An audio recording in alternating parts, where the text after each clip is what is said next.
We each have 168 hours every week. And we have to budget them. We have to have time to sleep and work. We have to go out and buy things, fix things that break. And we never seem to have enough time. Not enough hours to do all we want to do. But as we develop our time budget, we need to remember that 24 out of those 168 hours aren't ours to spend. They belong to God. And while He gives us good things to do to enjoy that day, He calls us to specially honor Him 1/7 of our time.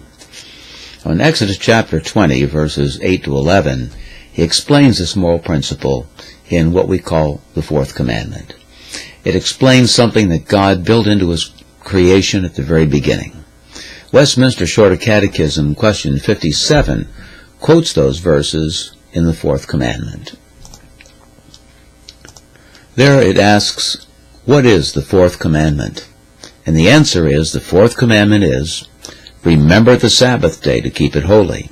6 days you shall labor and do all your work. But the seventh day is the Sabbath of the Lord thy God. In it thou shalt not do any work, thou, nor thy son, nor thy daughter, thy manservant, nor thy maidservant, nor thy cattle, nor thy stranger that is within thy gates. For in 6 days the Lord made heaven and earth, the sea, and all that in them is, and rested the seventh day. Wherefore the Lord blessed the Sabbath day, and hallowed it. God commands that 1 day out of every 7 be dedicated to Him. And He carefully prescribes how that day is to be kept. Well, like the first 3 commandments, this principle is part of how God is to be honored in this world that He made.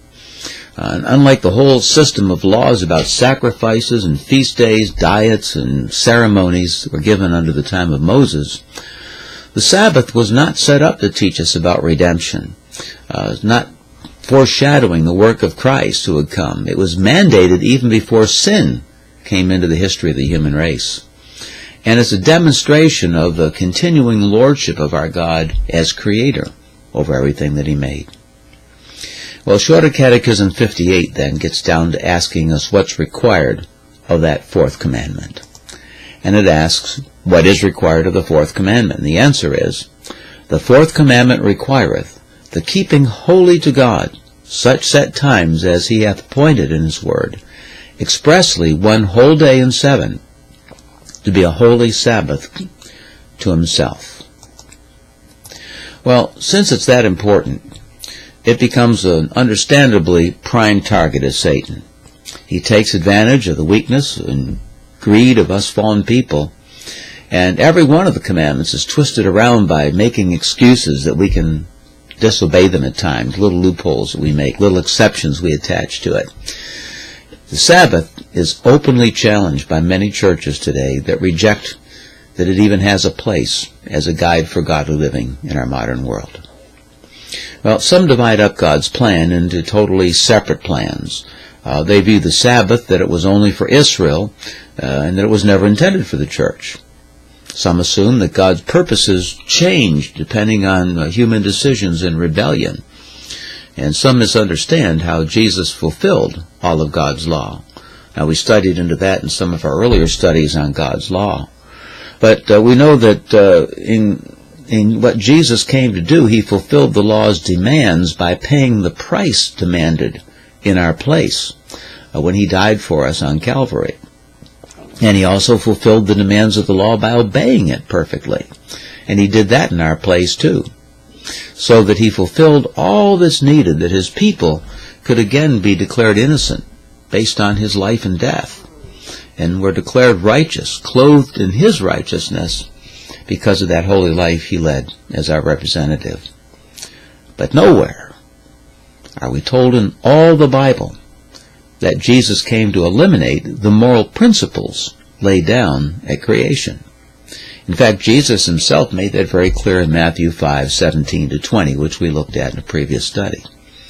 Those who dismiss the fourth commandment based on this fulfillment argument inconsistently still believe it's wrong to have other gods, to use God's name in vain, to make idols, to steal, lie, murder, and all the rest. Well, part of the problem is the distorted way that the commandments understood. To begin with, we need to understand what the word Sabbath actually means. The word Sabbath in Hebrew is the Hebrew word Shabbat. It means to cease doing something. It doesn't mean seventh, as some people seem to think. That word for seventh is Shiva'im, very different term and completely different spelling and origin. But the word Sabbath also does not mean simply the rest where you recuperate from something or where you need to get some sleep. As a day of rest, it doesn't mean you should take it easy, sleep late, get a good nap. The English word rest had a different meaning when the early translations were made. One of the original meanings of the English word rest is the same as the Hebrew word.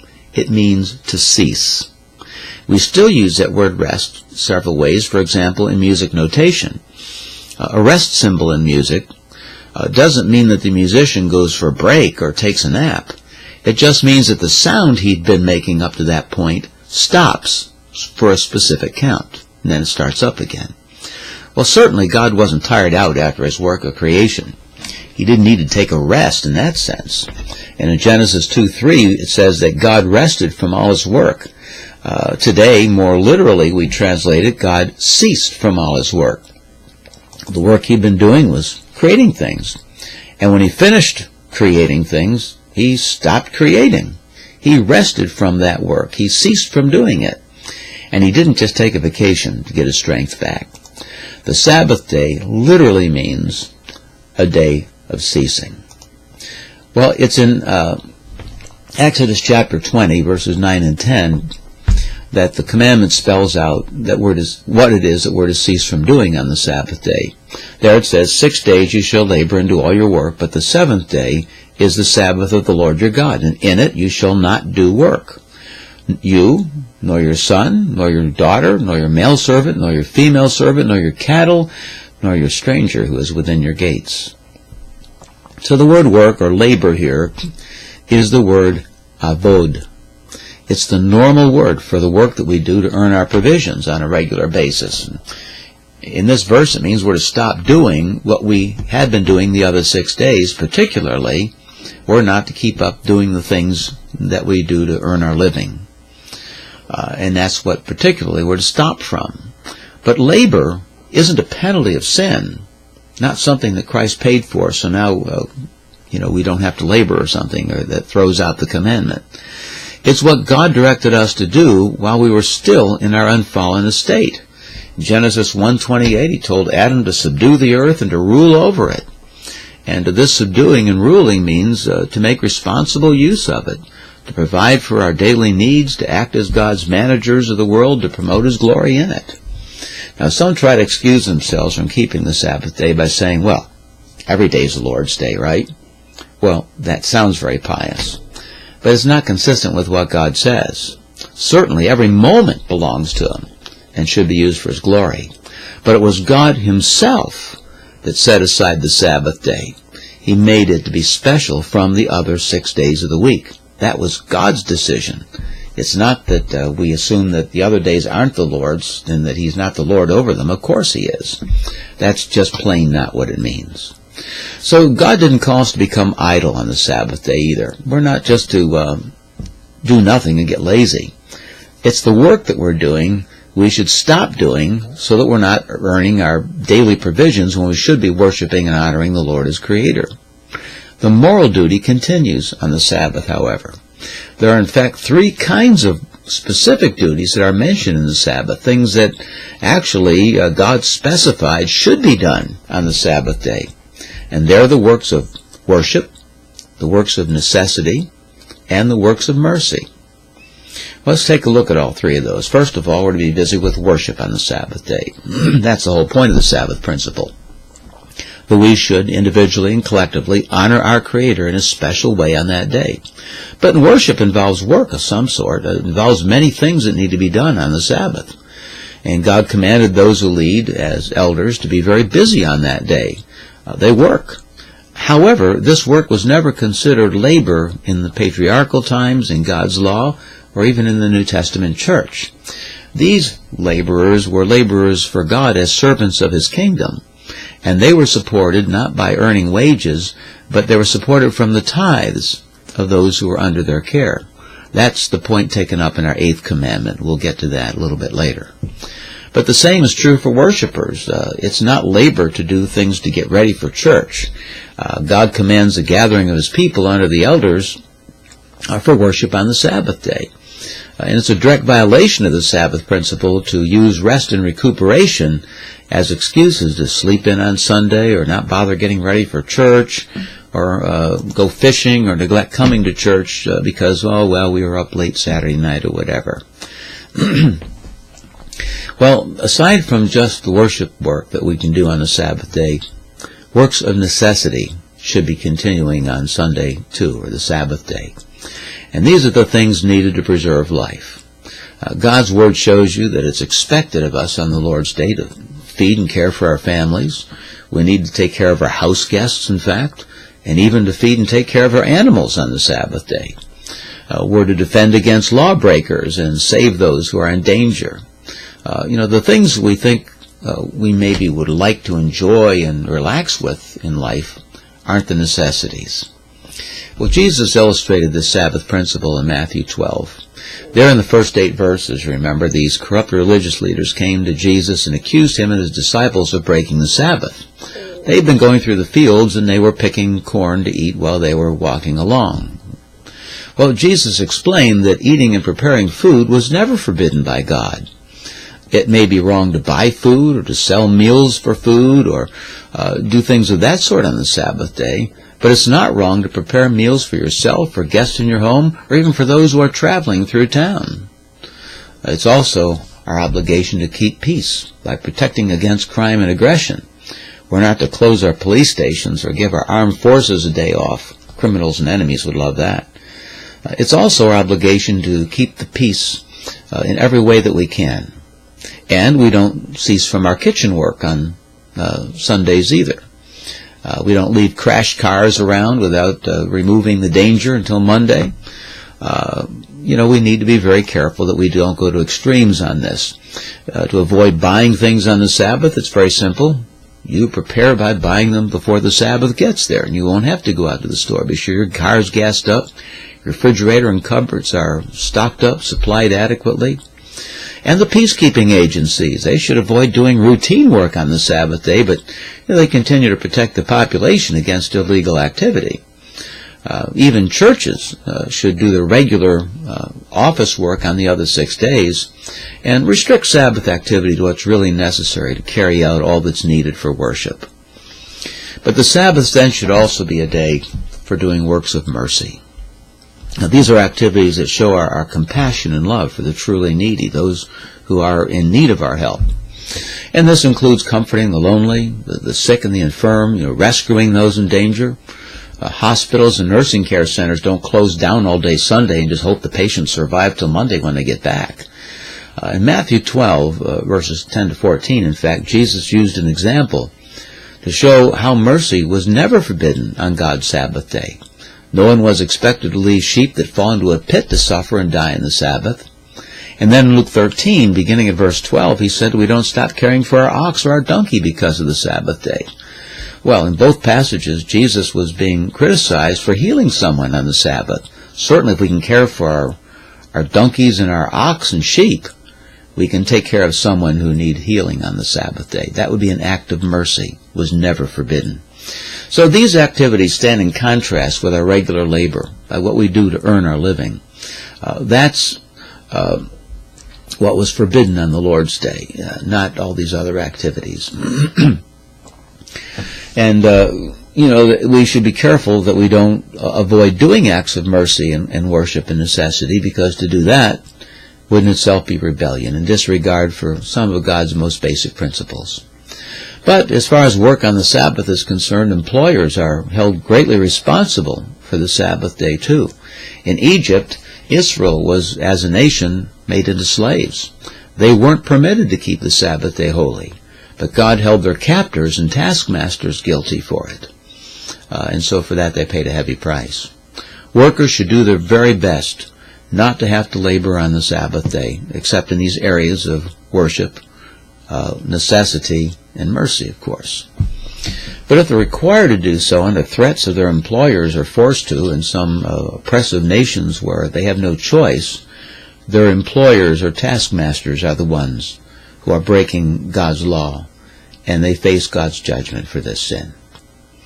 But the commandment holds us responsible, if we can do everything we can, not to cause others to break the Sabbath day too. In verse 10 there, in Exodus 20, it says, "In it you shall do no work, you, nor your son, nor your daughter, nor your male servant, nor your female servant, nor your cattle, nor the stranger who is within your gates." So it's our duty, as best we can, to do all we can to see that those under our care, those we host, those we pay for, those we pay to serve us, that they're keeping the Sabbath day holy too. We do that to the best of our ability. This applies to your children, to your servants, and again, the servants back in biblical days weren't like captured people they turned into slaves. They were people who were working off a debt, people who had no other way of earning a living, and so they contracted with you, and you paid for their living, and they took care of you. But we should be sure that they don't do on the Sabbath day things that are not necessary too, don't fall into these categories. So those you hire to work for you and those you pay to serve you on the Sabbath day, you should do all you can to keep them from breaking Sabbath too. And even the animals that you might use to get your work done. Well, today we don't use animals. We might use our lawnmowers and things like that. But it's good to give those things a rest on the Lord's day. Those are things we can do on the other days of the week. And any guests who might be staying with us, we should do our best to urge them and encourage them to the best of our ability and conscience, not being cruel and violent or anything, to encourage them to keep the Sabbath with us. It's a good influence on those around us.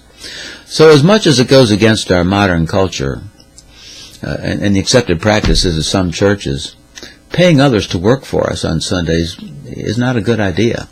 Yet so many keep the restaurants really flourishing on Sundays. They keep professional sports games well funded on that day of the week. Commercial tourist attractions go wild on Sundays. People keep the stores open.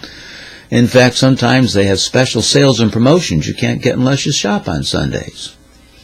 But if all believers were paying more attention to this commandment and trying to obey the principle that's embedded here, I think a lot of businesses would find it very profitable to close down on the Lord's Day, and we just have to find other ways. I once, as a teenager, worked for a man in our church who owned a gas station. And we often would go up and help him out and, pump gas for him, and he'd let us ride the motor scooters he rented once in a while at night. It was good fellowship. He didn't pay us. We did it because we loved to do it. He was a great guy, and we hung out there. And we did it well. He taught us to, do all the things they used to do back in those days when people actually came out when you wanted gas and pumped it for you and cleaned your windshields and checked your oil and everything. But one of the things he did was he had a sign up saying that he was closed on Sundays because he will be a church. And he urged his customers to do the same. It was amazing on Saturdays. People would come in by droves to gas up their cars because they wanted to support this guy. And they knew he stood for something that was worth preserving in our culture. Well, that day's pretty much gone in the culture around us. But as believers, maybe there's still some things we can do to make our stand for letting respect for the Sabbath day to remain. The reason that we keep the Sabbath day is to honor God as our Creator. Now, here's a big confusion that often comes up. The creation Sabbath is often confused with the Levitical Sabbath days. Now, the Levitical Sabbath days, these were the ceremonial days, the ritual days set up under Moses. They were temporary. They were holy days just for Israel. They were about God's plan of redemption from sin and its devastating effects. The ceasing that they promised was a ceasing from the dominion and corruption of sin, that we'd be set free in the Messiah who would come one day. And so the sacrifices were all involved in it. But the creation Sabbath is very different in God's Word. It was set up before even sin entered the human race. It was to be a ceasing from our labors to remember God as Creator one day each week. It was not given to just one nation. There were no nations then. It was mandated to Adam as a representative of the whole human race. And right after God created all things, he declared the Sabbath principle in Genesis chapter 2, verses 1 to 3. There it says, and these are recording what God did at that time, it says, "Thus the heavens and the earth and all the host of them were finished. And on the seventh day God ended his work which he had done. And he rested on the seventh day, from all his work which he had done. Then God blessed the seventh day and sanctified it, because in it he rested from all his work which God had created and made."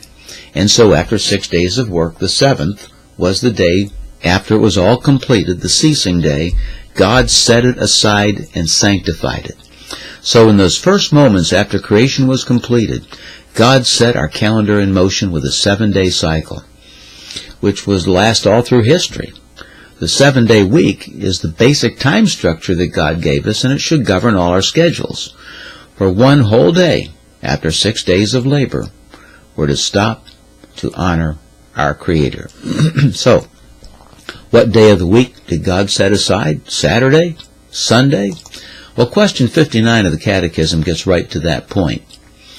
It asks us, which day of the seventh hath God appointed to be the weekly Sabbath? And the answer is, from the beginning of the world to the resurrection of Christ, God appointed the seventh day of the week to be the weekly Sabbath, and the first day of the week ever since to continue up to the end of the world, which is the Christian Sabbath. Well, the problem with that question is that there was no calendar with named days of the week back then. That came much later in history. We don't really know what day corresponding to our calendar days it was that God set aside as the first Sabbath day. Even today in the Hebrew language, the days of the week are numbered. They're not named. And they're numbered by the days of the week. Yom Rishon is day 1. You have day 2, and so on. And then you have day 6. And after that, it isn't day 7, it's Yom Shabbat, the Sabbath day. There's no way of knowing which day in our present work week was the original Sabbath day. It wasn't until the time of the Roman calendar, that was shortly before the birth of Christ, that the Jews fixed the Sabbath day to what we call Saturday. Before the time of Moses, and for thousands of years, people just worked 6 days, and they stopped for a day to honor God. There was no other calendar that they had. The modern Hebrew Shabbat is kept from sundown on Friday until sundown on Saturday. And the sundown start of the day and ending of the day fits with the Levitical practice in the calendar in Leviticus 23:5. And it fits with a mainly agrarian culture where the sunset marked the end of the workday. But many different calendars were used down through history. Various cultures and empires influenced the way years and months and days were identified. So there's no way of knowing that the Sabbath God set up on that first day was actually on a Saturday or a Sunday. After the Exodus, God added the ceremonial Sabbaths, and along with the creation Sabbath, they were to be remembered by God's people. So these ritual or Levitical Sabbaths taught about the rest that God's people would one day have in Christ, ceasing from sin's dominion and from the guilt of sin because it was paid for by Christ.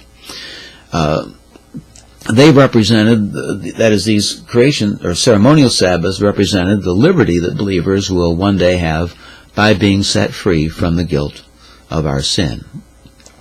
Well, Curtis Clare Ewing wrote an interesting book, and he points up some interesting problems in this whole Saturday-Sunday issue.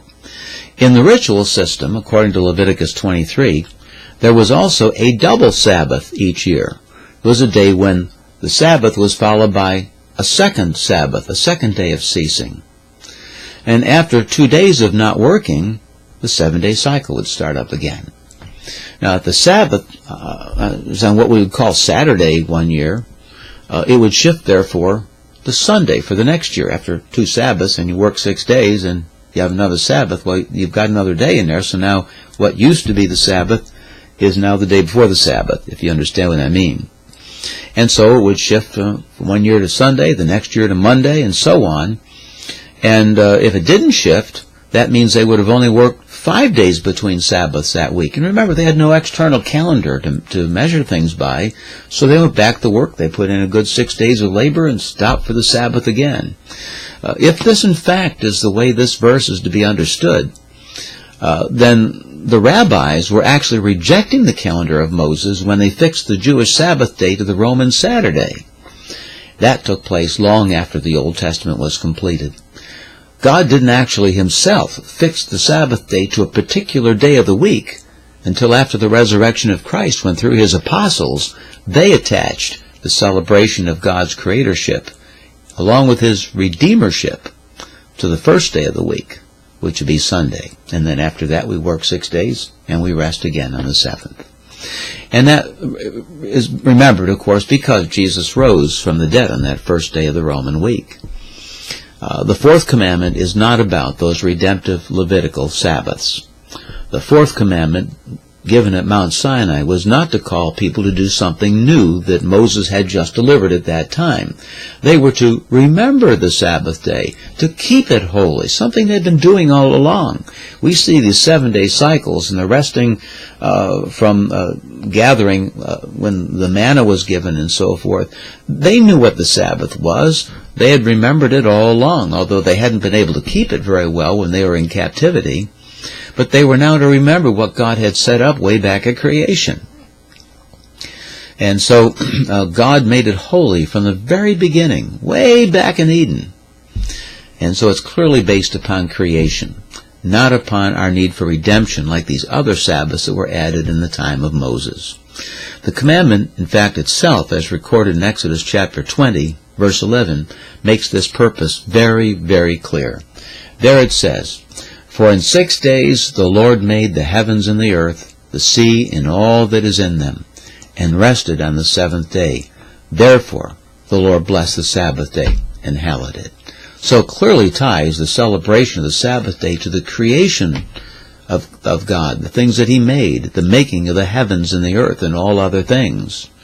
And when Jesus fulfilled everything, the ritual Sabbaths of the Levitical period no longer had anything to illustrate. Their purpose was now completed.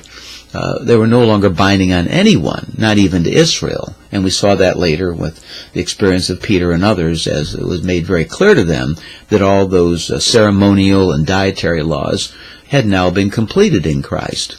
And that's what Paul was referring to in Colossians chapter 2, verses 16 and 17, when he said, "So let no one judge you in food or in drink, or regarding a festival or a new moon or Sabbaths, which are a shadow of things to come, but the substance is of Christ." So this comment was about the end of the Leviticus ritual Sabbaths, those things that foreshadowed the coming of Christ, of what Christ would one day do. But the weekly creation Sabbath is to remember creation and to honor God as creator and ruler of all the heavens and the earth. Not specifically was it tied to the coming of the Messiah. So when redemption was accomplished, the church started gathering on the first day of the week, Sunday, to worship our God and to keep the Sabbath. The change was to remember the day on which Christ rose from the dead. That new creation was born when he revealed how it all would come together in victory over the sting of death. And in fact, it was that the apostles that Jesus appointed directed the church to meet on the first day of the week for Sabbath worship. We see this practice in effect in several passages in the New Testament. Early records from the first century of the church confirm that this was an apostolic practice that continued. Ignatius of Antioch, who personally knew the apostles, said the Christians were, and I quote, "no longer observing the seventh day, but living in the observance of the Lord's day," which he had then identified as Sunday. Justin Martyr said, "This day, called Sunday, is an assembly of all who live either in cities or in rural districts, because Jesus Christ, our Savior, rose from the dead upon it." Now, it's not a minor thing to make excuses for breaking the fourth commandment. When people abandon the Sabbath, or just celebrate it for a few hours on Sunday morning, they miss the great blessing that God promises that goes along with honoring him in the way that he prescribed. Question 60 to 62. show how we should apply this commandment in our lives. Let's just take a look at those particular questions in the commandment in and of themselves. There it says in question 60, how is the Sabbath to be sanctified? And it says, the Sabbath is to be sanctified by a holy resting all that day, even from such worldly employments and recreations as are lawful on other days, and spending the whole time in the public and private exercises of God's worship, except so much as to be taken up by works of necessity and mercy. So then question 61 says, what is forbidden in the fourth commandment? Well, the fourth commandment forbiddeth the omission or careless performance of the duties required, and the profaning of the day by idleness, by doing that which is in itself sinful, or by unnecessary thoughts, words, or works about our worldly employments or recreations. And 62, what are the reasons annexed to the fourth commandment? Well, the reasons annexed to the fourth commandment are God's allowing us 6 days of the week for our own employments, His challenging a special propriety in the seventh by His own example, and His blessing of the Sabbath day. So when we reclaim God's ways and honor the Sabbath, one whole seventh of our lives, we're going to find a greater peace and happiness than the world can ever understand. There's a greater satisfaction than if we take God's time and spend it selfishly on ourselves. We're called to honor our Creator and our Redeemer, even in the management of our time. Love God without limits.